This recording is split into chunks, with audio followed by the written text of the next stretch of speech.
a lot of the grad students are sort of figuring out what to do next in their career. They're in PhD programs, they're in other grad programs. And so the idea is, how can we help them ask the right questions and figure that stuff out? So to just set the stage, I wanted to ask you about your journey through curiosity. So were you always very curious? I was always quite curious. I think I was curious as a child. I loved learning. I loved reading. I loved asking questions. But as I grew up, and I think this is something a lot of people can relate with, there was a lot of pressure to look like I knew what I was doing, looking like I had the answers. And our society is designed in a way where people are rewarded for the answers they can provide, not necessarily for the questions they ask. So as I went through my studies and I got my first job, I was giving less and less space to my curiosity. I was more and more focused on being productive, being efficient, on climbing the ladder. And it's only a bit later in life, closer to the age I am now, that I actually reconnected with this curious side that I always had as a child. Why do you feel that we are rewarded more for the answers than questions? This is just the incentive structure in our societies. People, just in general, pay you to provide answers. This is what a job is supposed to be all about. And the traditional model of success that we have as a society, the problem with this approach is that you can be very successful when you take this approach of just doing the things that you know how to do and really focusing on projecting this image of expertise. But you're going to be successful in a very narrow sense of the term. You're only going to be successful in things that you're able to imagine today. And when you're curious, you're optimizing for a different kind of success, the kind of success where you can look back in a few years and you think, oh, there was no way I could have imagined that that's where I would be now, right?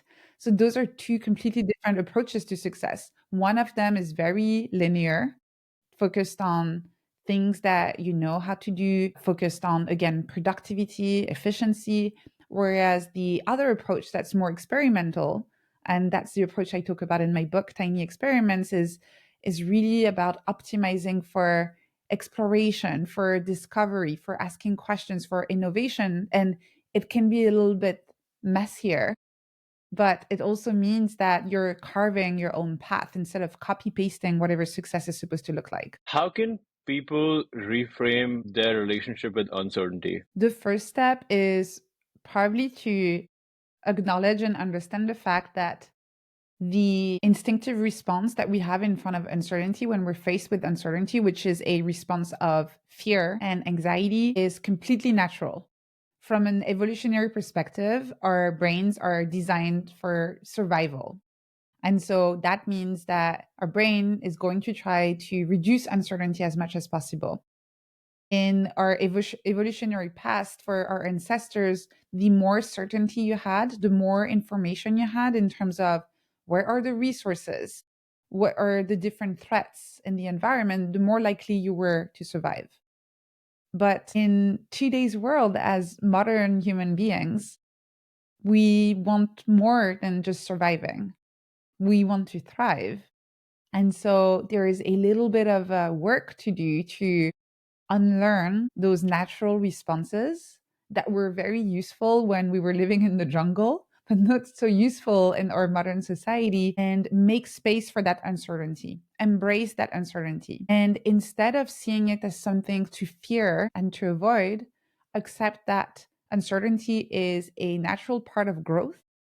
And a little bit like a scientist, whenever you're faced with something you don't understand, something challenging, something new, instead of freezing or running away, seeing it as something you could learn from, asking yourself, that's interesting. What does that mean? What does that mean for me? What can I learn from this? Is there anything I could experiment around to turn that uncertainty into an opportunity for self discovery? Can we talk a little bit more about the linear life versus the experimental life? Could you just go a bit deeper into why the linear life is the way why is that model existed right now, and how can people understand why experimenting makes sense? I think it's helpful to think about them in terms of almost like visual mental models for anyone who's more of a visualizer listening to this. So, in the linear model of success, the mental model is the one of a ladder that you're supposed to climb. And that comes with certain assumptions. That comes with the assumption that you're supposed to do things in a certain order. So you climb the rungs of the ladder one by one. And only when either you feel ready to go on to the next one or someone else tells you now you're ready, now you're allowed to go on to the next one, only then you go on to the next level. So a little bit like a platform video game where it's just level by level. You have to collect all of the points and the artifacts at a level before you're allowed to go on to the next one.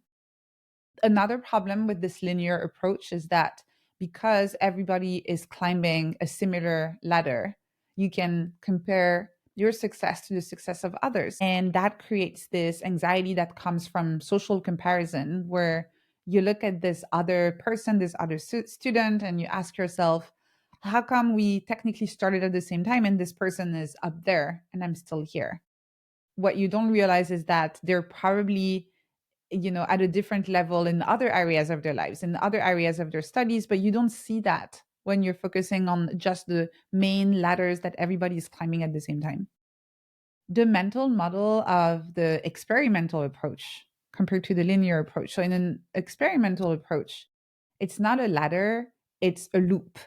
You go through growth loops because you go through cycles of experimentation. That means that you open a loop by asking a question. You're a bit curious about something. You're not quite sure it's going to work, but you're going to run your experiment. You're going to try it. You complete the loop by trying the thing, collecting your data, and then reflecting on what happened. Did that work? Did I like it? Do I want to keep going, or do I want to stop, or do I want to tweak it? And based on that, you can design your next cycle of experimentation. And so you grow, but you grow through those cycles instead of climbing a linear ladder.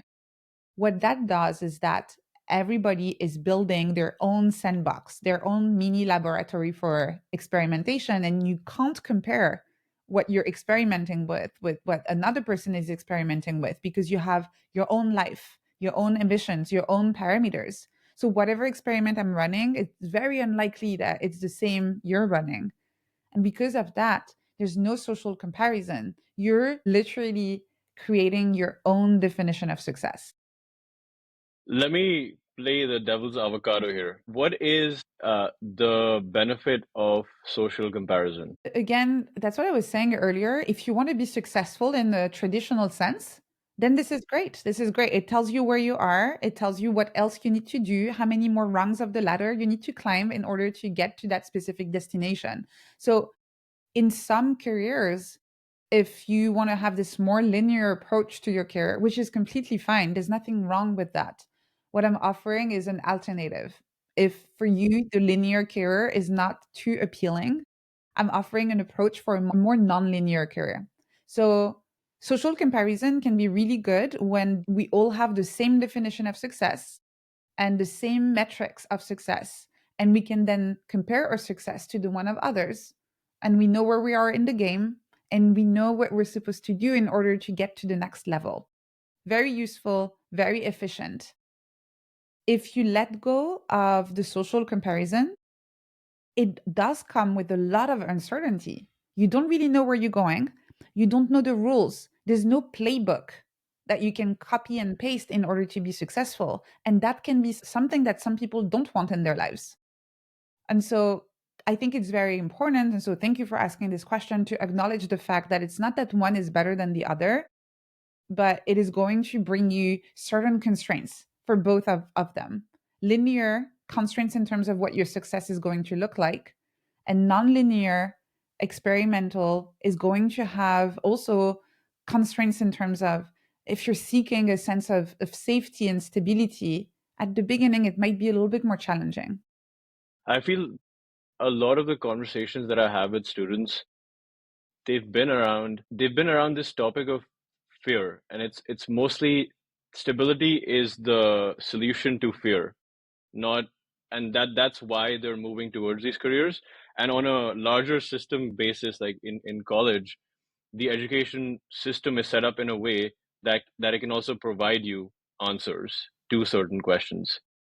So when you're in the middle of this like transition phase, when you're sort of going from college to then jumping into the real world, what is how can people understand the trade-offs better? This is the idea of tiny experiments. Some people might make the incorrect assumption that when I tell people to live a more experimental life, it means to experiment with everything. Quit your job, drop off college, and just live your experimental life. And that's not what I mean. When I talk about living an experimental life, what I talk about is making sure that at any point in your life, you have at least one tiny experiment running. And this is what I would recommend to anyone who is currently in that transitional phase, trying to figure out what they want to do next.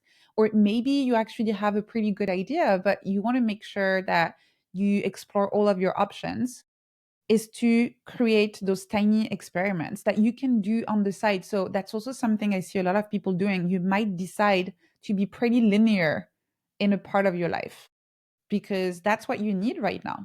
You're going to get your degree, or maybe you're doing a first internship, and this is fairly linear, and that's okay if that's intentional. What you can do, especially if you have this sense of stability and linearity in the part of your life, is to be a little bit more experimental in other areas of your life. And so you could say, I'm going to complete this degree, this is what I'm going to study, but I've always been curious about that other topic, that other area of study. And that might not even be part of my curriculum. How can I design an experiment around that? An example I see a lot at the moment is around AI, for example. There are very few universities that have caught up in a way that they can really teach you the latest in AI. So, how can you design tiny experiments where you actually teach yourself the latest in AI? How can you implement that? And how can you figure out ways that are interesting to you that you might want to explore and that might align with your career ambitions? So, this is the kind of experimental thinking that you want to have. And so instead of blindly just following the linear way in all areas of your life, saying, I'm going to be intentional. These are the areas of my life where I'm okay to be linear right now. And these are the areas of my life where I want to be a bit more experimental. So on this topic, the thing that came to mind was when I think about social media, I see a lot of the algorithms are based on interests. Is there a distinction you make between interests and curiosities? Yeah, so an interest, you kind of have established already that this is something that you're interested in. With something you're curious about, you actually don't know yet. And this is why it's worth exploring. This is why it's worth experimenting with. So, the format of an experiment that I share in the book is to decide on an action based on something you're curious about, and then decide on a duration.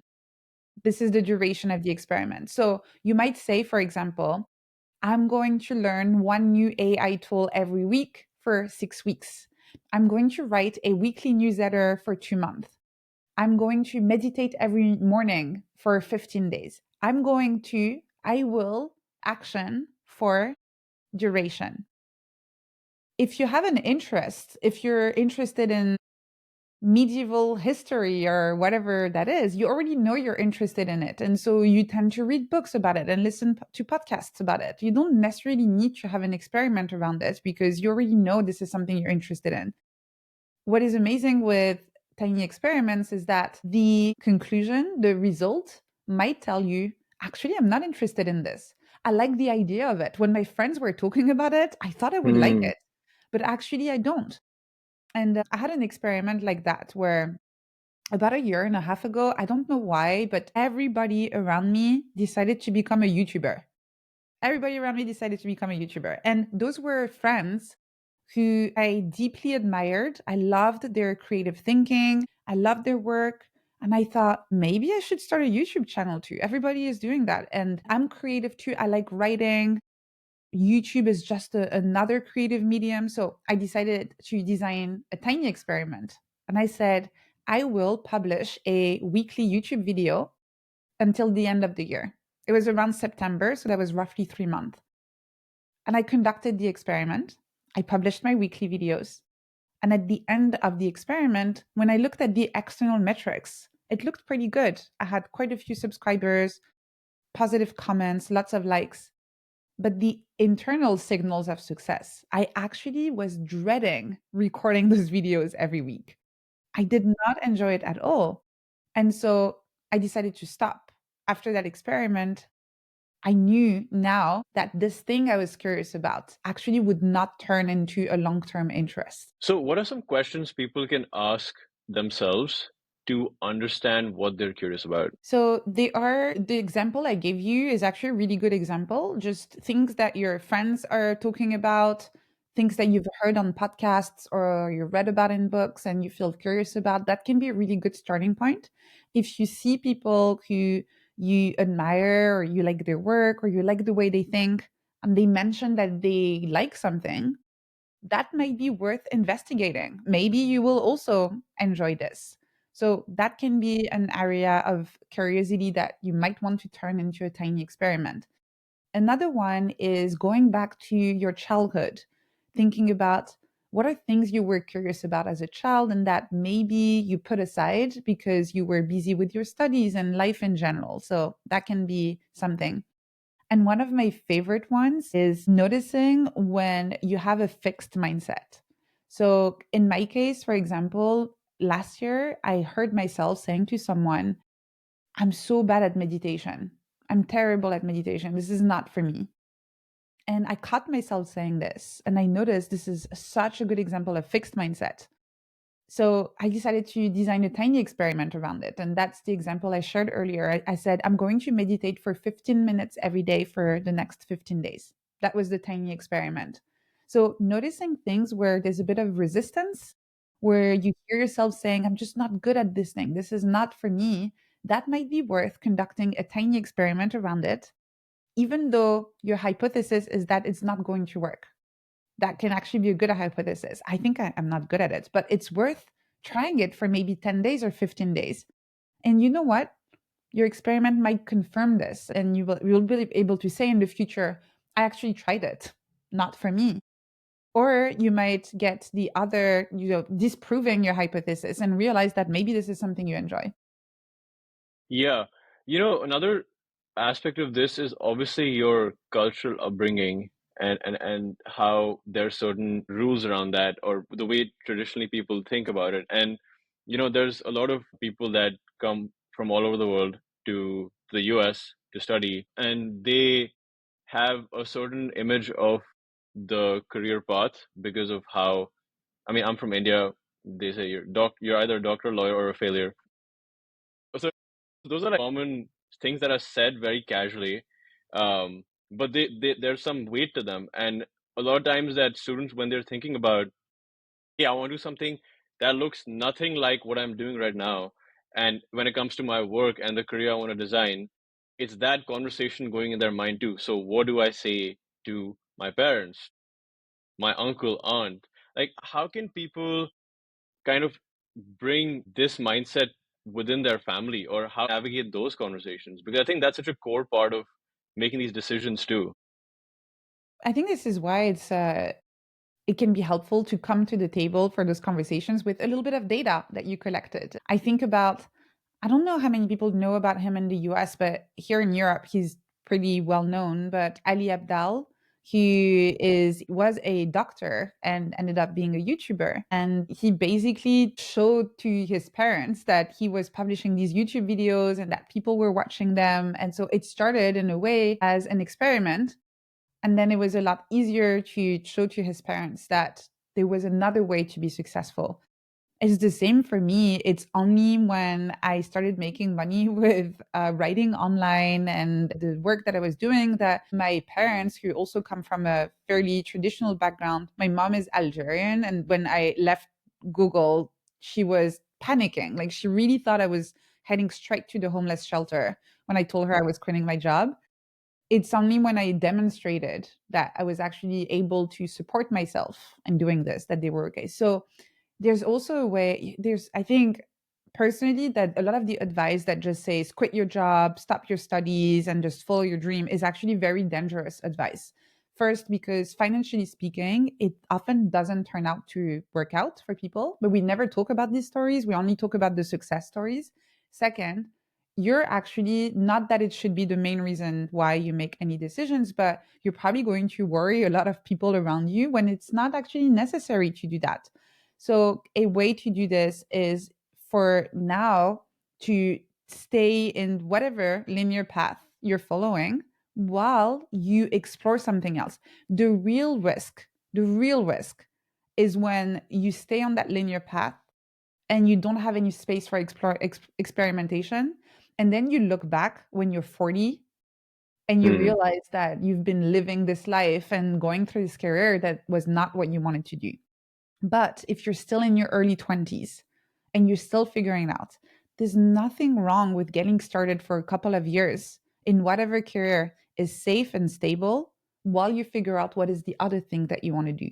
And again, quite important actually to actually test that career. Because right now you might think that you might want to be an online creator or a writer or a full time athlete or whatever it is that you're interested in. But if you haven't given yourself the space to explore this and experiment with it, you don't have actual data to back this. You don't know, you think you might like it. So that's what I would tell people in that situation. And I've been in a similar situation. It's to try and experiment with whatever other career you're curious about, which will help you both figure out if that's really something you want to do. And second, if that's really something you want to do, having those conversations with the people who love you and reassuring them, showing that this is not just a blind decision. I've been trying this thing and I know I can at least make enough money to support myself so you don't have to worry about me. Yeah.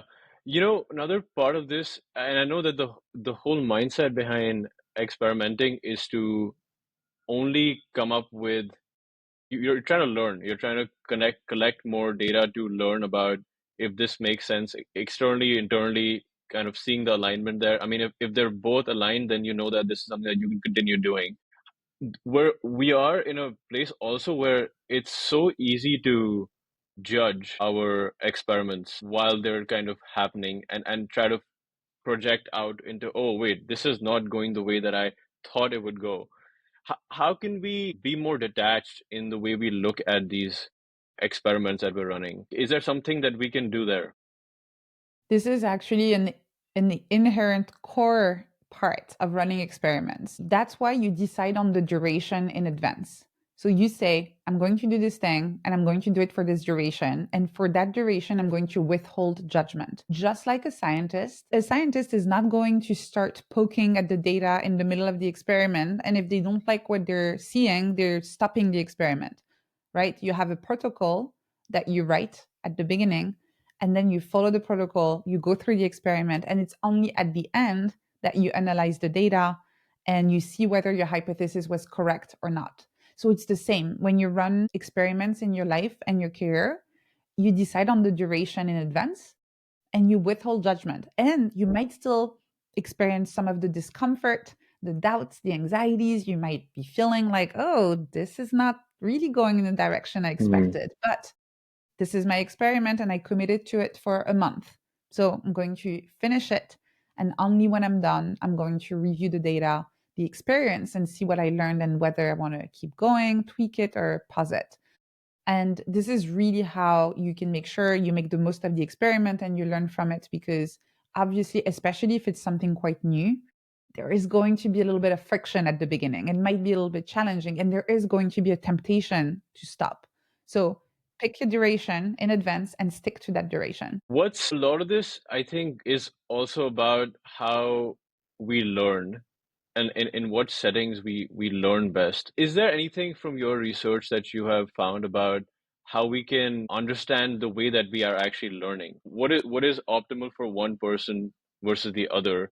Is there any research on the way to maximize our learning through those experiments? Because you could have an hypothesis and you could run different experiments for the same. There could be different protocols, for example, to run a certain hypothesis. Well, in terms of protocols, actually, the format doesn't change. It's always I will perform an action for a duration. That's the format. You don't need to change anything. You don't need to overcomplicate it. And I think sometimes there is again a temptation to want to over optimize everything, and we end up creating those very complicated systems, and that is really not necessary. The basis of a tiny experiment is just to try something, an action for a specific duration. And this is very aligned really with how the brain learns. So the way we learn and we explore the world in general is based on something neuroscientists call the perception action cycle. And the way it works is that our brain perceives information in the environment, then based on that makes predictions. Then you take an action and you see whether the prediction you made was correct or not. And sometimes it's correct, and that's great. And sometimes the prediction is wrong, but that's okay too. Your brain is going to take that new data, that new information, and is going to adjust its next prediction. And this is how you go through those cycles. Those are really just cycles of experimentation, also, that the brain is going through. And tiny experiments are that you can conduct in your life and work and studies are really just more of a simple, structured way for you to go through this perception action cycle in a bit of a more intentional way. And in terms of, I know that you journal pretty regularly. What has that changed for you? Yeah, so journaling is a metacognitive practice. So metacognition means thinking about thinking. Scientists think that only humans are able to do this. So thinking, a lot of animals can do it. If you have a pet, a dog, a cat, or any kind of pet, you know that animals are able to think. But thinking about thinking, observing your own thoughts, observing your own emotions, asking, why did I think that thought? Why did I act in this way? Why did I feel the way I feel? This is metacognition. And so far, only humans have shown that they can do this.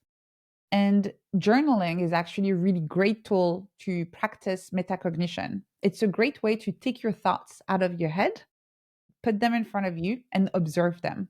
You're creating that little observer, this distance where you can actually look at them, work with them, question them. And you asked earlier about how we learn. It has been shown, there's a lot of research around this showing that metacognition actually helps you learn better because it helps you clarify your thinking. It helps you connect ideas in a better way, and it helps you actually dig into the why, the underlying assumptions behind your behaviors. So, journaling is great. For people who don't like writing so much, there's something that's really great about metacognition is that you can practice it in lots of different ways. Having an intentional coffee catch up with a friend where you say, let me reflect, like think out loud about this problem I'm facing at the moment. And I just want you to listen and maybe ask a couple of questions. But that's it. Just listen and maybe ask questions like, what do you mean by that? And why did it feel this way? That's a form of shared metacognition that you can do with a friend. So, journaling, talking with a friend, any kind of self reflection where you really observe your own thoughts is going to help you make better decisions, but also learn better. On this topic, on metacognition, I was very curious about understanding. So when there's big transition periods in your life, like a lot of these people, students that are listening to this, are moving into some careers that they think are interesting, and they're sort of interviewing and talking to lots of people across different fields. How can we be more intentional with our decision making process for the kinds of, because right now it's a hypothesis of, hey, I think this is going to be interesting for me. Is there any way to be more intentional about that decision without having actually been in it? Can we remove some of the learning by thinking through it, or do we have to be doing it to actually get to know exactly I would what it say is? for that, for really big decisions like your career, ideally you want to learn through actual experience. You can read a lot of information online, but that's never going to replace actual knowledge, something you know because you've been through it. You've actually experienced all of the nuances of the experience. So sometimes for not so important decisions, relying on pure secondhand type of information is fine, but you want the primary type of knowledge if it's for a big decision like a career. The great thing though is that nowadays with the internet, you can reach out to almost anyone in any kind of job and you can ask them, can I shadow you for a week? Can I intern with you for a month? Can I and I guarantee you, if you reach out to a few people, there will be at least one person who will say yes. I'm not saying everybody will say yes, but it is worth reaching out to ask this. I have that every week in my inbox. I have people emailing me and asking, can I intern at Ness Labs for a month? Can I write articles for Ness Labs? Can I, and I obviously cannot always say yes because it is work for me as well to manage these people and help them. But a lot of people will say yes if they have the bandwidth. So I would say that, yeah, a lot of decisions can be based on pure information, but if it's your career you're thinking about, it is worth it to actually give it a try, actually experiment with it, and collect your own data. Okay, and on this topic, how can is more might be more tactical, but how can someone reach out with a ask that's small enough that lets them do these things? Like they were reaching out in S Labs. How can they navigate that conversation to make it easier for the person that they're reaching out to? To me, it's really about making it very clear how this will also help me. And so I've had people say, I'll design 3 Instagram posts for you, for example, around these topics. And then if you want to tell me about other things I can help with, I will also be very happy to help with this. So that's one way, showing that just providing value and being helpful. And then in this way, when I read the email, I can already start thinking about a lot of other ways this person might be helpful. Another way that is essential, but you wouldn't believe the number of people who don't do it, is just spending a little bit of time engaging with the work of the person you're reaching out to. To me, sometimes I receive emails where it's very obvious that they copy pasted a template across a lot of people, and Yeah. what they wrote doesn't apply to me. It doesn't apply to Nest Labs, doesn't apply to all of the research and the work that I'm doing. It's a kind of, you want to create a feeling of mutual respect. If I feel like someone took the time to write an email to me, even if the answer is no, I will always take the time to reply because there's another human being that spent a bit of time reading about my work and crafted this email for me, another human being. And so I will take the time to reply. And it might mean no right now, but maybe in the future, you never know. But if I feel like the person just copy pasted something and sent it to 50 people, why would I waste my time Hmm. replying to them when they didn't take any time to write to me? So I would say those are the 2 main ingredients: trying to provide value straight away, or at least paint a clear picture of how you would provide value. Because emails that just say, I'd love to intern with you, I love your work, and it's more work for me to already figure out how you can help me, probably won't have time for this. And emails where I can tell you copy pasted it, this is also not going to, at least for me, I'm not saying this is universal advice, but I think for most people that would apply. Right. I wanna touch a little bit more on how you see the education landscape right now, because you obviously work with a lot of companies and help them from that angle. But what do you see are certain things that we need to change about how we've set up the learning outcomes or the way that colleges are set up right now to how can we improve and build more of an experimental mindset within the college ecosystem? Do you have any thoughts on that? A lot of the problems I'm seeing today are actually not new at all. Even when I was in university, like 15 years ago now, it was already the case that a lot of the things were being taught as part of the official curriculum was already very outdated compared to what we needed in the actual job market. And I think that probably has become even worse now, but that's not a new problem. And I think the solutions at the time still apply today, but probably in a way that is even more urgent and important. To me, when I went to university, the most value I got was from connecting with other people, learning from other people, learning together, working on group projects, like being part of student organizations. Doing this kind of work, those and learning in this way was a lot more valuable when I started my career than anything that I studied through the official curriculum. So I would say still try and do well in your studies, because a lot of employers are going to pay attention to your grades. And so like, and you're there, and especially in the US, paying quite a bit of money to get this education. So I would say absolutely try to get good grades, but also don't forget that a lot of the long-term value you're going to get from that experience is in the everything else that happens outside of the classroom. The friends you're making, which you might reconnect with in 3 to 4 years because they're working on a really cool project and you're going to get to collaborate together.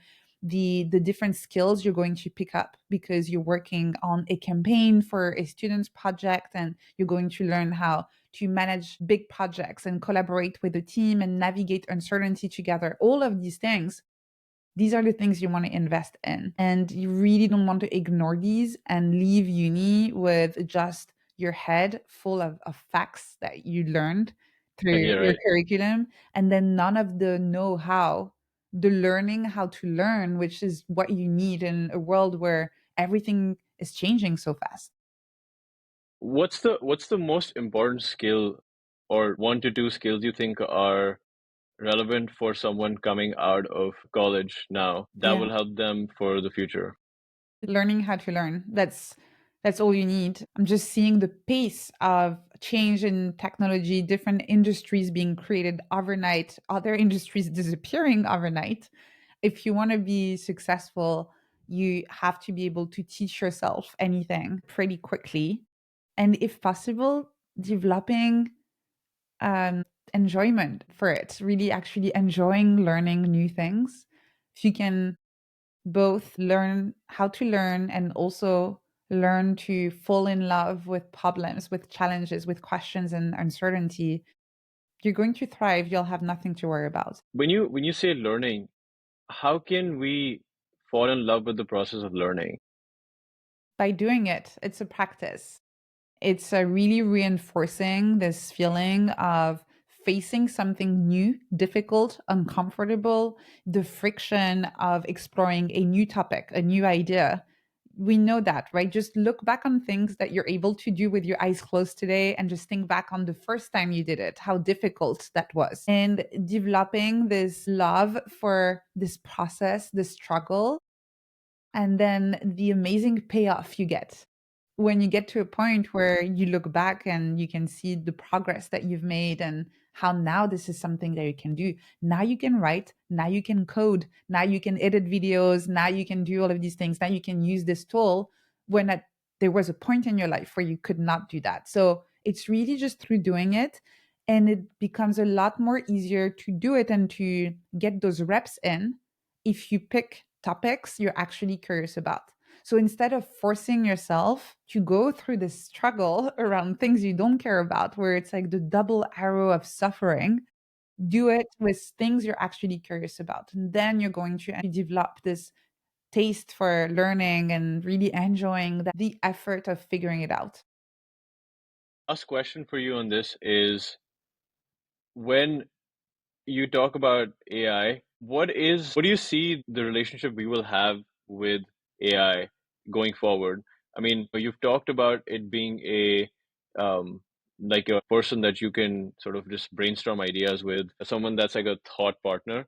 Are there any more thoughts around that idea? Like, how can we use AI to benefit our learning? Yeah, I do think AI is an amazing thinking companion. AI never gets tired, right? And so you can go as deep as you want. You can ask as many questions as you want. AI will never judge you either. Not that a teacher would judge you, but you might think they are, and you might be a bit shy asking certain questions, especially if you have to do it in front of the entire classroom.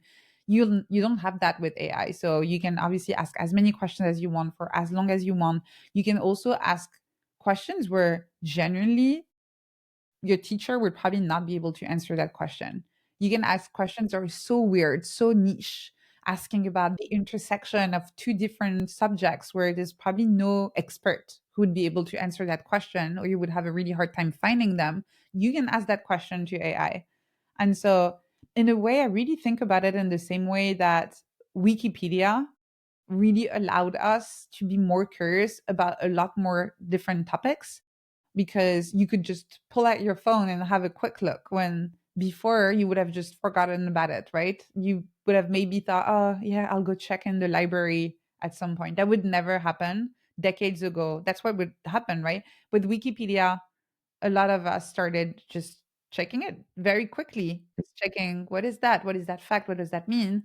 And so this is that, but on steroids now that we have access to. Is there a discerning, there's some level of discernment at the same time, right? That's needed in the way that we take in this information, because I mean, I see this already. All of us, UT Austin's pretty forward in the way that we have the Perplexity, ChatGPT subscription for school, and so people are using AI. But now it's sort of this blind usage of it, where as soon as you get an assignment, it's copied and pasted into ChatGPT, and the answers to those questions are right in front of you. Um, how can we get better at discerning what is true? It's the same with Wikipedia also. I feel like we're quite philosophical about it when we don't have to. It's such a tool. It's just a tool. It is also based on information that was created by humans on the internet. So not all of it is true, not all of it is correct. It's a starting point. It was the same again when I was in university 15 years ago, and that's when everybody started using Wikipedia. A lot of students thought they could be really smart by copy pasting whatever from there. And at first it worked because there was no system for teachers to check where the content came from. And then there were tools to do this. And so I think we're just going through the same cycle. And in any case, you are always going to have students who think that the point of university is to just get through it as quickly as possible. And they're going to use AI in a way where they can actually copy paste whatever, save time, not have to think very deeply about whatever they're studying. And they might actually be able to cheat the system in a way that students have been doing for thousands of years. As since school has existed, there were ways to cheat the system and students would use it. And then there are students who feel like they're actually interested in the topic and they actually want to learn, and that's why they're here. They're actually dedicating many years of their lives to learning in university, and they will use AI in a way that is a lot more generative as a companion to go deeper, to think in a more efficient way, but not as a way to bypass the thinking completely. Awesome. Well, thank you so much, Anne-Laure. Thank you for having me.